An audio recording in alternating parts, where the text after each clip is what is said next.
मैं यहोवा के विषय कहूंगा कि वह मेरा शरण स्थान और गढ़ है, वह मेरा परमेश्वर है, मैं उस पर भरोसा रखूंगा। शनिवार 4 अक्टूबर 2025। आज के मनन के लिए मैंने आप ही के लिए चुना है पहला इतिहास अध्याय 22 और उसका 12वां वाक्य। अब यहोवा तुझे बुद्धि और समझ दे और इज़राइल का अधिकारी ठहरा दे और तू अपने परमेश्वर यहोवा की व्यवस्था को मानता रहे। आपका दिन आशीषित हो। एक पिता का निर्देश कि पुत्र भलाई करता रहे और परमेश्वर की आज्ञाओं का पालन करे और परमेश्वर की ओर से बुद्धि मांगे। आइए इस वाक्य पर मनन करते हैं। आज की सुबह का विषय है पिता के निर्देश। दाऊद की इच्छा थी कि वे परमेश्वर के लिए मंदिर का निर्माण करे, क्योंकि दाऊद की जिंदगी उस प्रकार से थी जिस प्रकार से परमेश्वर चाहता था। लेकिन जी हाँ, वे गिरा, लेकिन उसने पश्चाताप भी किया और परमेश्वर ने दाऊद से अति प्रेम किया। लेकिन परमेश्वर नहीं चाहता था कि दाऊद उसके लिए मंदिर का निर्माण करे, क्योंकि दाऊद के हाथ लहू से सने हुए थे,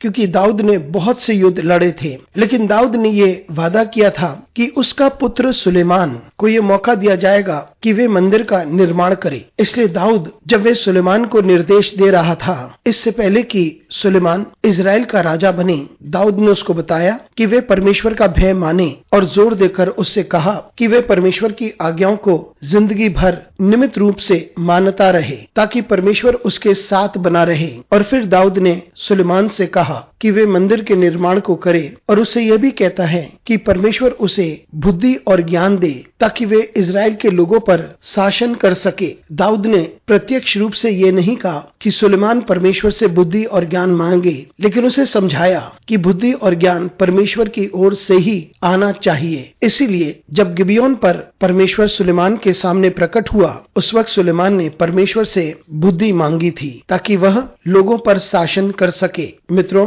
पिता अपने पुत्र को जिंदगी के बारे में समझा सकते हैं, उसके अर्थ के बारे में समझा सकते हैं, जिंदगी के उद्देश्य के बारे में समझा सकते हैं और उनको यह सिखा सकते हैं कि वे निरंतर परमेश्वर को निहारते रहें, परमेश्वर को खोजते रहें और जो कुछ करे परमेश्वर के लिए ही करे। ये कितने आशीष का कारण है कि हमारे पास ऐसे पिता हैं जो न केवल हमें निर्देश देते हैं, लेकिन एक ऐसे जीवन को व्यतीत करते हैं जो योग्य है और वो हमें मार्ग दिखाते हैं, जो हमें मूल्य देते हैं और हमारी सहायता करते हैं कि हम परमेश्वर के मार्ग पर चलते रहें। आज हमारे अंग्रेजी वक्ता के पिता का जन्मदिन। वो अत्यंत प्रफुल्लित हैं कि उनके पिता ने उन्हें ये निर्देश दिया था कि वह सेवा करें, सत्य पे चले, परमेश्वर के साथ चले और परमेश्वर के मार्ग पर चले। अनुग्रहकारी परमेश्वर स्वर्गीय पिता, तुझे धन्यवाद देते हैं क्योंकि तूने एक अद्भुत पिता हमें दिया है। यीशु मसीह के नाम से मांगते हैं, आमीन।